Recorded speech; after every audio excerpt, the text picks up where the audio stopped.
The death of Abraham. Abraham took another wife, whose name was Keturah. She bore him Zebron, Joksan, Midian, Ishbak, and Shua. Joksan was the father of Sheba and Dedan. The descendants of Dedan were the Asherites, the Leshershites, and the Limomites. The sons of Midian were Ephah, Hekog, Ephtah, and Eldah. All these were descendants of Keturah.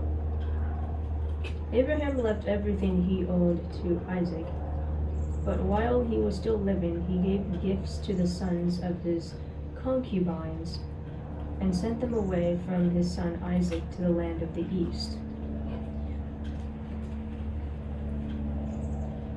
Abraham left everything he owned to Isaac, but while he was still living, he gave gifts to the sons of his. I just read that again. Altogether, Abraham lived 175 years, and then Abraham breathed his last and died at a good old age, and an old man and full of years. And he was gathered to his people.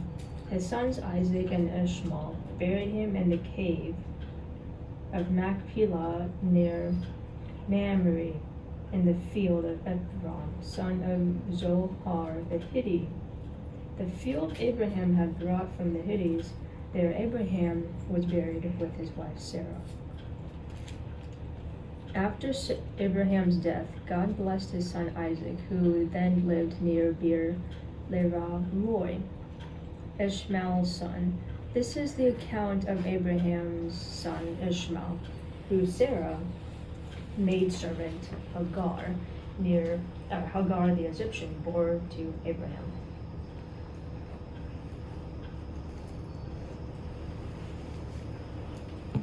I'm currently outside reading the Bible as my dogs are outside. Isn't that great? Look at that.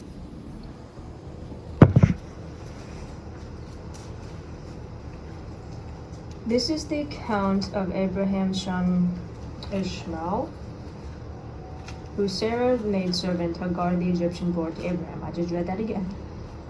These are the names of the son of Ishmael, listed in the order of their birth. Nebaroth, the firstborn of Ishmael, Kedar, Adbil, Mishma, Doma, Massa, Hadid, Tiba, Jatar, Nabish, and Kedma. These are the sons of Ishmael, and these are the names of the 12 tribal rulers according to their settlements and their camps. Altogether, Ishmael lived 137 years. He breathed his last and died, and he was gathered to his people. His descendants settled in the area from Havilah to Shur, near the border of Egypt, as you go toward Asher, and they lived in hostility toward all their brothers. Jacob and Esau. This is the account of Abraham's son Isaac. Abraham became the father of Isaac, and Isaac was 40 years old when he married Rebekah, daughter of Bether, the Abramanid from Paddan Aram, and sister of Laban and Abram. You know, all of these names I do not know how to pronounce. Isaac prayed to the Lord on behalf of his wife, because she was barren. The Lord answered his prayer, and his wife Rebekah became pregnant. The babies jostled each other within her, and she said, "Why has this happened to me?" So she went to inquire of the Lord. The Lord said to her, 2 nations are in your womb, and 2 peoples from within you will be separated. One people will be stronger than the other, and the older will serve the younger. So she had twins. When the time came for her to give birth, there were twin boys in the womb. The first came out was red, and his whole body was like a hairy garment. So they named him Esau. After this, his brother came out, with his hands grasping Esau's heel, so he was named Jacob.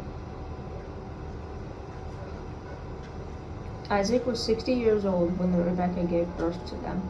The boys grew up, and Esau became a skillful hunter, a man of the open country, while Jacob was a quiet man, staying among the tents. Isaac, who had a taste for wild game, loved Esau, but Rebekah loved Jacob. Once when Jacob was cooking some stew, Esau came in from the open country, famished. He said to Jacob, "Quick, let me have some of that red stew. I'm famished." This is why he was called Edom. Jacob replied, "First sell me your birthright." "Look, I'm about to die," Esau said. "What good is a birthright to me?" But Jacob said, "Swear to me first." So he swore an oath to him, selling his birthright to Jacob. I'm going to read this again.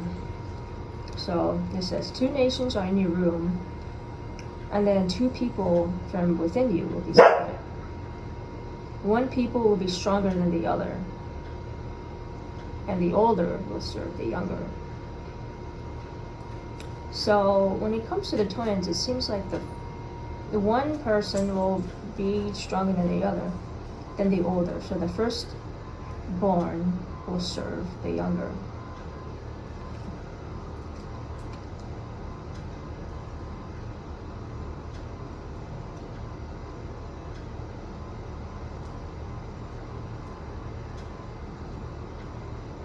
Oh, Edom means red.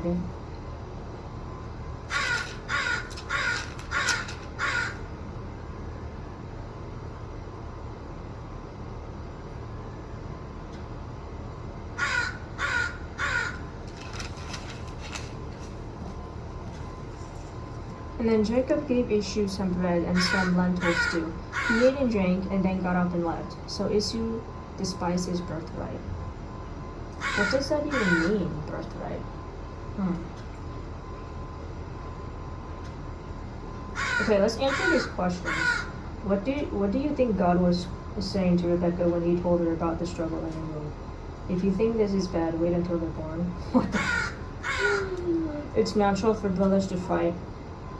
It's more than sibling rivalry. Rather than the older, I will continue my covenant with the younger. What? I actually don't know. I would say it's natural.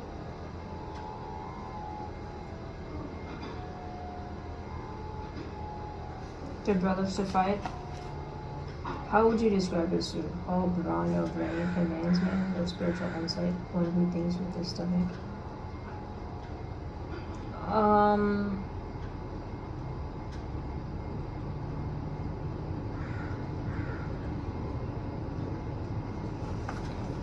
I would say all 3, only because I don't think any of these answers are the right answer. You know, obviously the one who thinks with his stomach, that's the dumb answer. You know, it seems a bit sarcastic with him begging for food. From what I've read, there's been no indication of Esau or Jacob believing in the Word of God. So that's why I said no spiritual insight, because it seems to me so far that Esau is not concerned with God, because there hasn't been no sentence about him, you know, believing in God yet. So that's why I said that. And then I said a man's man, because he goes out and hunt, and he expects someone to cook for him. You know, he comes home, he wants a home-cooked meal, so I said a man's man. And then I said all brawn, no brain, because he can hunt, and that's it. How would you describe Jacob? I would say he's clever, because he told the issue, if you want to eat food, you have to sell me your birthright.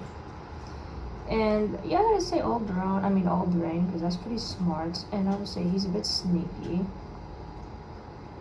I'm not sure if he's a man of spiritual insight, because there's been no indication of him believing in God, so I can't say that yet. Who do you see as more disgusting in this story?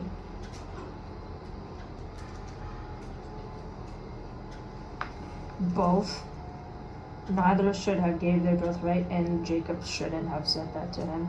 A brother should just give his brother a meal just to, not even just to be nice, but just because he's his brother, Just something to do, you know. How did Jacob and Esau act like strong-willed children? Which one would have been more difficult for you to deal with as a parent? How did Jacob and Esau act like strong-willed children? Fighting. They were fighting, oh, if you want this meal, you have to give me a birthright. They were fighting, being a bit childish. Which one would have been more difficult for you to deal with as a parent? Neither. I mean, they're both twins. I would say neither. Are you more like Jacob or Esau? I would say I'm not Esau because I don't like to hunt. I like to stay at home, but I don't like to cook. Dad loves me more, mom loves me more. I don't feel comfortable answering neither of those questions. I can be sneaky like Jacob. No. I'm gonna leave this blank. I don't know. All of these questions have very vague answers to them. I don't feel comfortable answering neither of them, so I'm not gonna answer none of them. What could Isaac and Rebecca have done to avoid this conflict? Love their sons equally, because it seems to me Isaac loved Esau more, and then Rebecca loved Jacob more.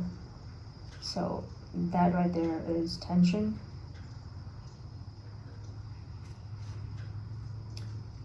And then I said, instill their children godly character, make them believe in God.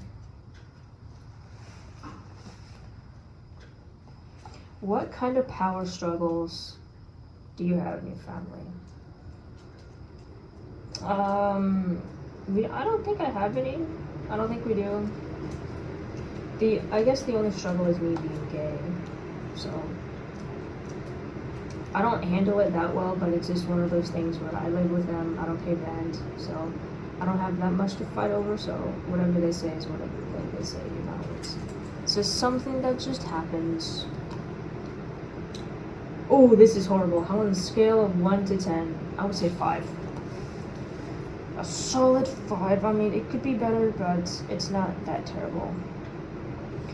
My relationship with my parents is better than what it was last year. It definitely does help that now I have a job, so now they don't complain that I don't have a job. So it's just one less argument to worry about. If I didn't have a job, it would be a 3. Definitely a solid 3. But now I have a job, I'm doing my own thing. It's a 5. Using the same scale, how is your relationship with God? I would say 5. I would say 5 because I'm not at the point where I believe in him, but I'm also not at the point where I don't believe in him. I'm in the middle. I'm very neutral, so I'll meet in the middle. I just do 5.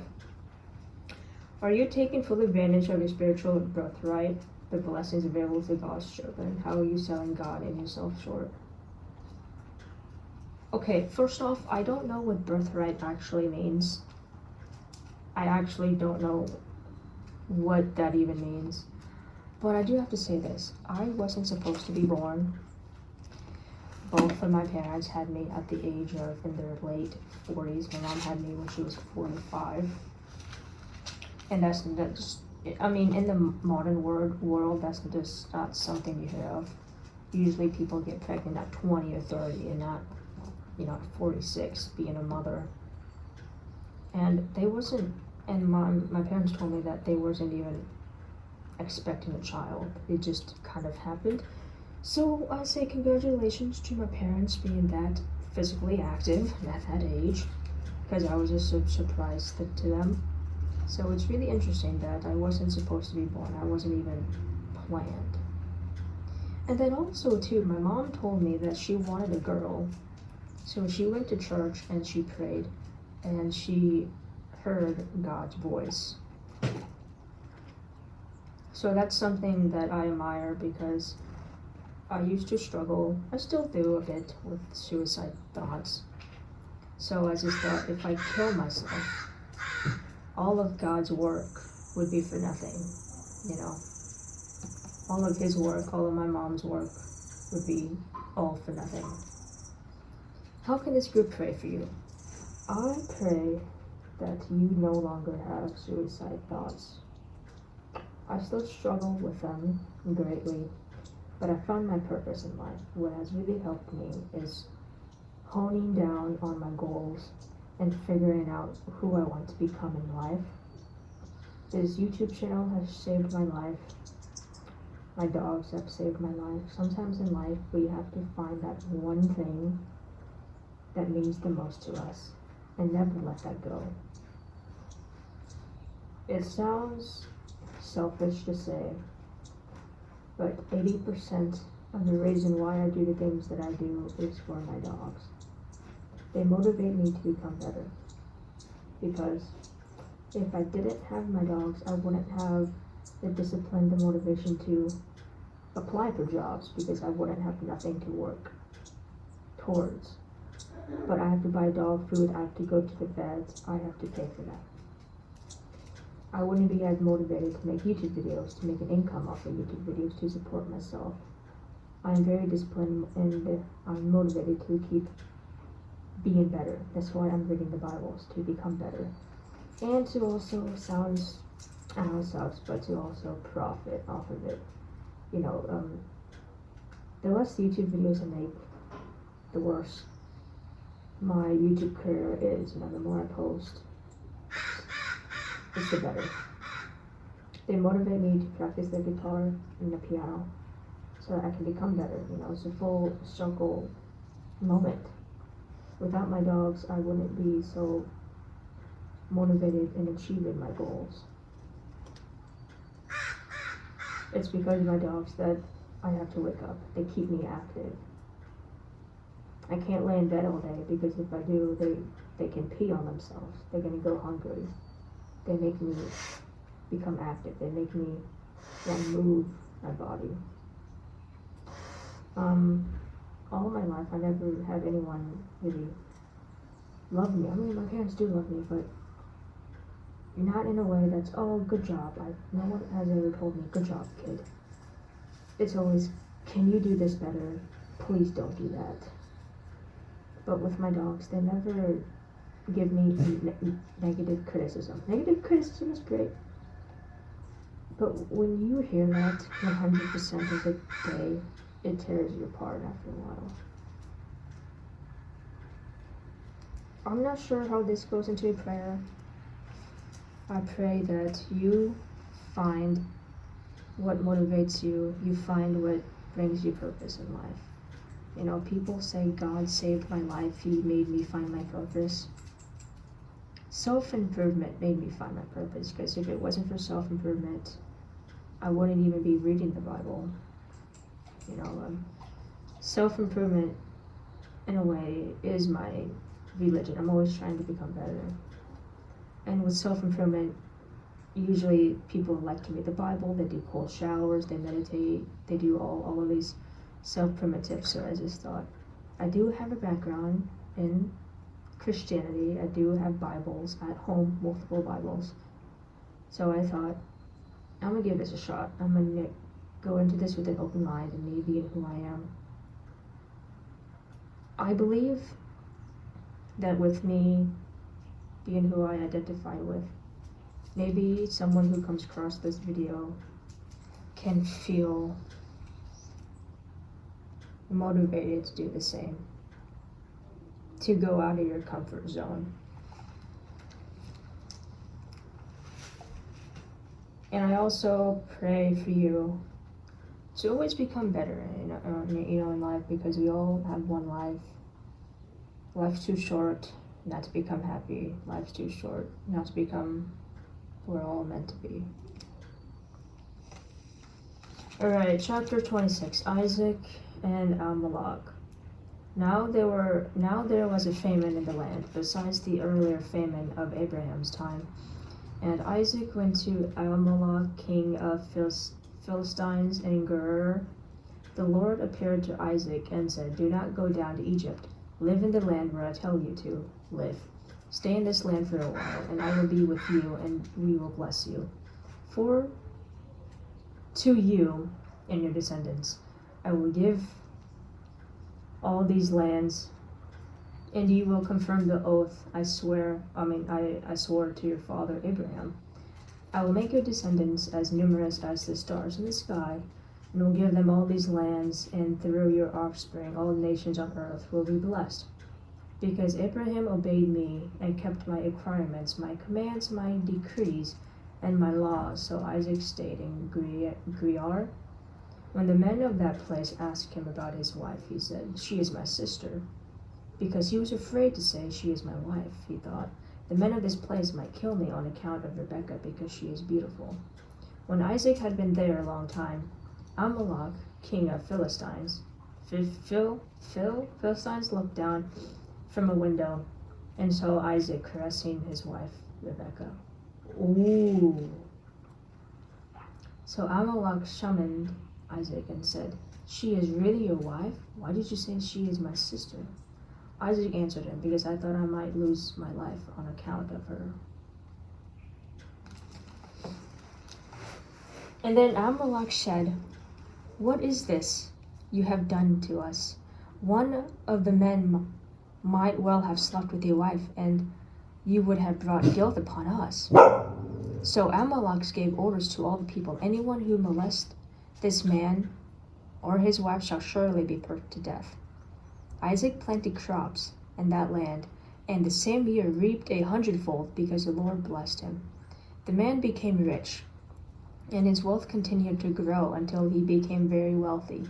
He had so many flocks and herds and servants that the Philistines envied him. So all the wells that his father's servants had dug in the time of his father Abraham, the Philistines stopped up filling them with earth. And then Amalek said to Isaac, "Move away from us. You have become too powerful for us." So Isaac moved away from there and encamped in the valley of Gerar and settled there. Isaac reopened the wells that had been dug in the time of his father Abraham, which the Philistines had stopped up after Abraham died, when he gave the same names his father had given them. Isaac's servants dug in the valley and discovered a well of fresh water there. But the herdsmen of Gerar quarreled with Isaac's herdsmen and said, "The water is ours." So he named the well Esek, because they disputed with him. And then they dug another well, but they quarreled over that one also. So he named it Sitnah. He moved on from there and dug another well, and no one quarreled over it. He named it Rehoboth, saying, "Now the Lord has given us room, and we will flourish in the land." From there he went to Beersheba. That night the Lord appeared to him and said, "I am the God of your father Abraham. Do not be afraid, for I am with you. I will bless you, and you will increase the number of your descendants for the sake of my servant Abraham." Isaac built an altar there and called on the name of the Lord. There he pitched his tent, and there his servants dug a well. Meanwhile, Amalek had come to him from Gerar with Azrath, his personal advisor from Philcol, the commander of his forces. Isaac asked them, "Why have you come to me, since you were hostile to me and sent me away?" They answered, "We saw clearly that the Lord was with you." So we said, "There ought to be a sworn agreement between us and you.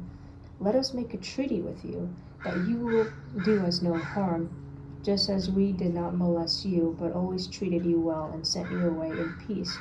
And now you are blessed by the Lord." Isaac then made a feast for them, and they ate and drank. Early the next morning, the men swore an oath to each other. And then Isaac sent them on their way, and they left him in peace. That day Isaac's servants came and told him about the well they had dug. They said, "We found water." He called it Sheba, and to this day the name of the town has been Beersheba. When Ishu was 40 years old, he married Judith, daughter of Beri the Hittite, and also Basemath.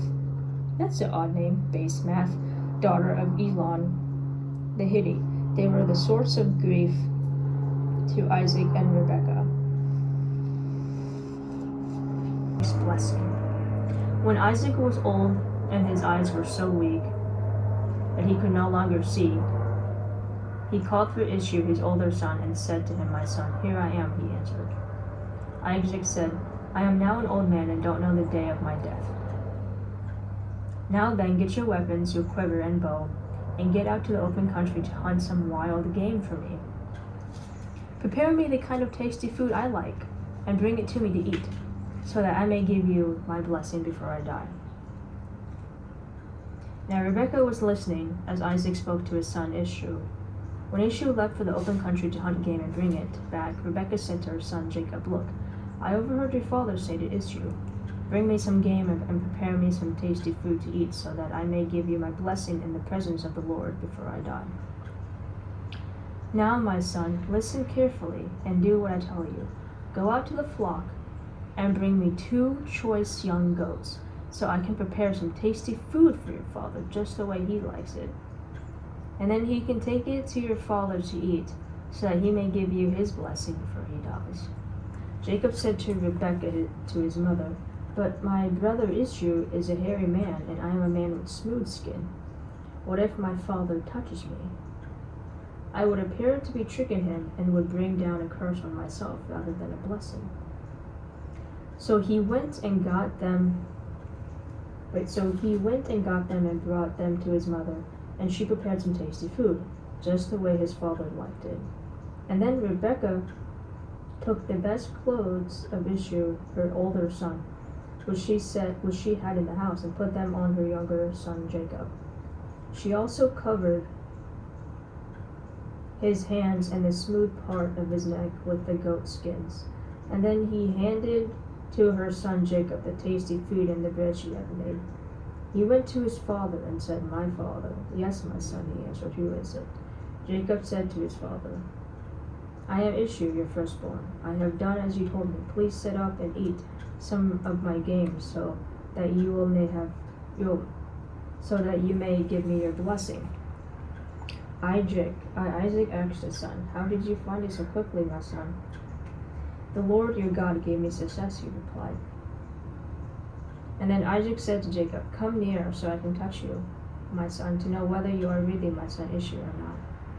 Jacob went close to his father Isaac, who touched him and said, "Ishmael." He did not recognize him, for his hands were hairy, like those of his brother Ishmael. So he blessed him. "Are you really my son Ishmael?" he asked. "I am," he replied. Then he said, "My son, bring me some of your game to eat, so that I may give you my blessing." Jacob brought it to him, and he ate. And he brought some wine, and he drank. And then his father Isaac said to him, "Come here, my son, and kiss me." So he went to him and kissed him. When Isaac caught the smell of his clothes, he blessed him and said, "Ah, the smell of my son is like the smell of a field that the Lord has blessed. May God give you of heaven's dew and the earth's richness and abundance of grain and new wine. May nations serve you and peoples bow down to you.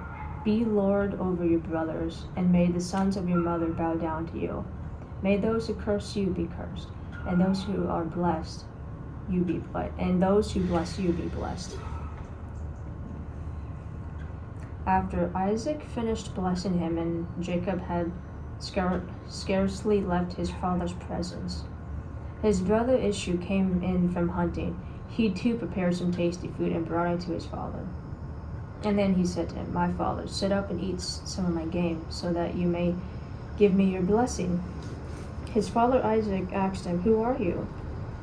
"I am your son," he answered, "your firstborn Ishmael." Isaac trembled violently and said, "Who was it? And then that hunting game and brought it to me. I ate it just before you came, and I blessed him. And indeed, he will be blessed." When Ishmael heard his father's words, he burst out with a loud and bitter cry and said to his father, "Bless me too, my father." But he said, "Your brother came deceitfully and took your blessing. Issue said, Isn't he rightly named Jacob? Isn't he rightly named Jacob? He has deceived me these 2 times. He took my birthright, and now he's taken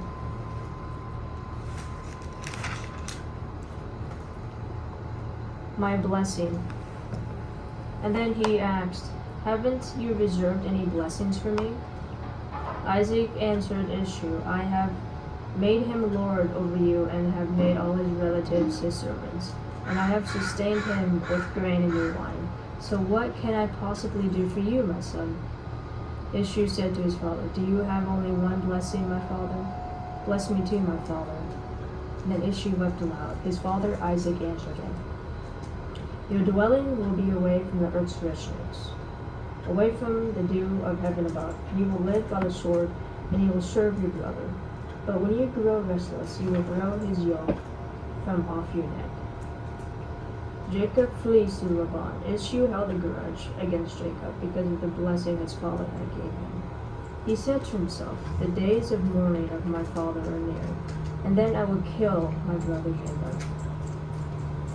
When Rebekah was told what her older brother Issue had said, she sent for her younger son Jacob and said to him, Your brother Issue is consoling himself with the thought of killing you. Now then, my son, do what I say. Flee at once to my brother Laban in Haran. Stay with him for a while, until your brother's fury subsides. When your brother is no longer angry with you and forgets what you did to him, I'll send a word for you to come back from there. Why should I lose both of you in one day?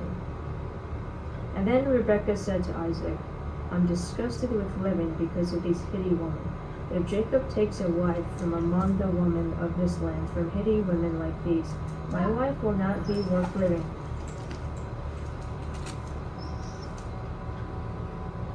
Okay, so when Rebekah was told what her older son Issue had said,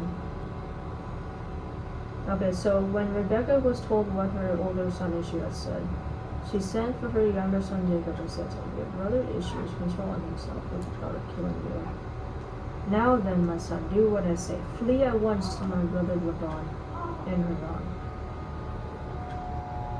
Stay with him for a while until your brother's fury subsides. When your brother is no longer angry with you and forgets what you did to him, I'll send word for you to come back from there. Why should I lose both of you in one day?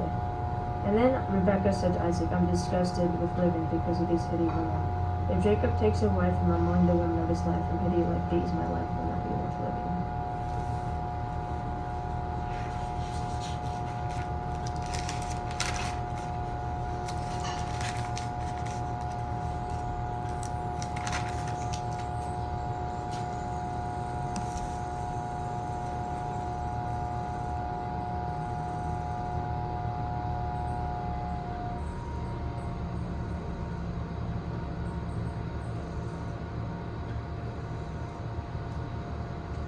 How would you have reacted if you were Issue and your brother stole your blessing? Yeah.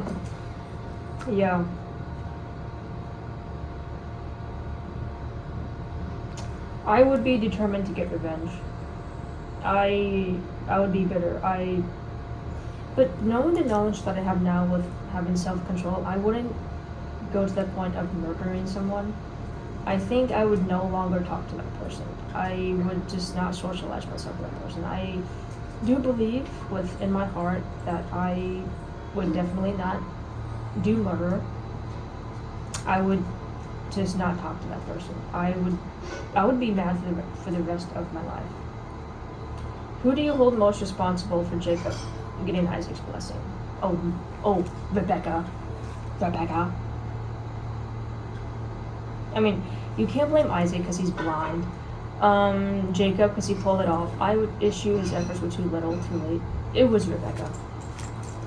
Whose blessing or approval is most important to you?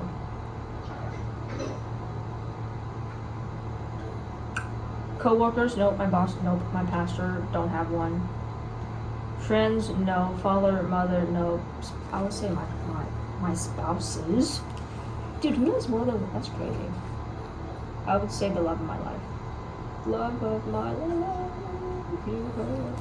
It's a good song by Queen. Is this story a disappointment or a consolidation to you about family life? What expectations for your family life has been frustrating? Yep, I know how to answer that one. Is this story a disappointment? I would say it's unfair because Rebecca is supposed to respect her husband and Isaac to respect Rebecca equally. But it seemed to me that Rebecca went behind Isaac's back because she loves Jacob more than Esau. It does suck because it seems to me Esau isn't the bad guy here. He just did what his father said. Rebecca, I'm not so sure why Rebecca did all this. I mean, I know that Rebecca loved Jacob more than Esau, but why did she do this? Why did she go behind Isaac? With whom do you identify? Oh, and then what expectations for your family life has been frustrating and perhaps unrealistic? You already know how I'm gonna answer that question, so I'm not gonna re-answer it again. But my relationship with my parents has been a lot better within this past year. With whom do you identify in the story? Isaac tricked into doing something that no, not Rebecca. Jacob, no, I would say Esau. Disappointed with what life has done to me.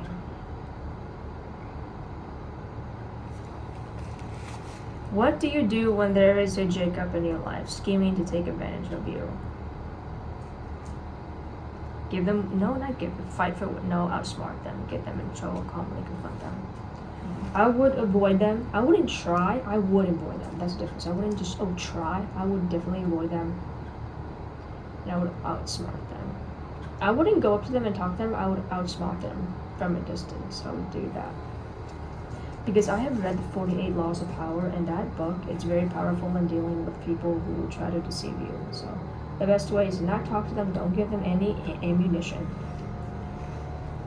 When there is competition and conflict in your family, what do you do?